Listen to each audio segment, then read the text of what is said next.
As President of VASSP, I'm really pleased to be able to introduce this series of videos where our members have presented what they believe is happening in their schools in a really positive sort of way and the sorts of things that are making a difference in government school education.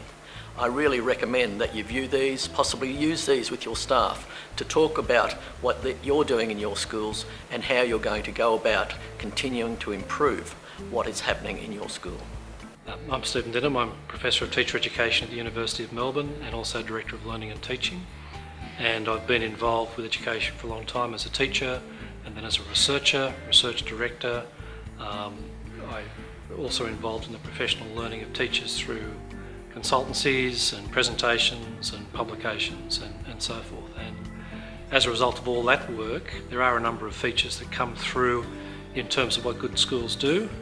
And probably one of the main things that I see in the research that I do is that these schools have a central focus on knowing every student as a learner and a person. Not just focusing on one or the other aspect, but both. So for example, some schools focus more on the learning side and they see themselves as academic schools, but are less concerned about the individual development of students. In other cases, schools see themselves as being more about the person, less about the academic side, and often these are low SES schools. So that sets up a dynamic where students are stigmatised, stereotyped to some degree, and it sets them up for underachievement. The best schools of all types have a central balance between the academic and the personal development of every student.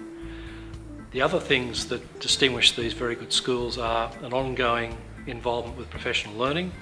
They realise they have to continue to learn and to develop and to test what they do, and that's where the use of evidence comes in. So they're very much critical consumers of research.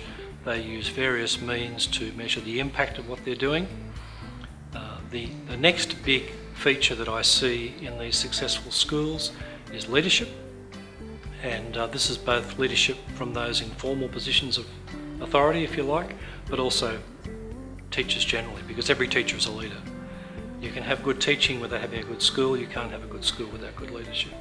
So we see teachers being involved in their own classrooms, obviously, but also on committees, sporting teams, music groups, all of those sorts of things. So leadership is the big enabler that makes things happen in schools, and that's a very collaborative function.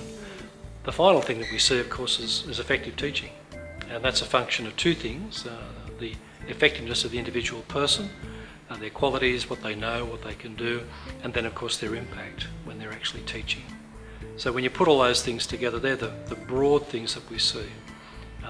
The other thing that I think runs right across this is the notion that teaching and leadership are not done individually, they're collaborative functions.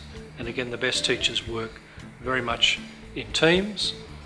They work together to solve problems, to develop resources, to have a consistent approach, to have cross-school approaches to things to do with, for example, using ICT or pedagogy or assessment or whatever it happens to be.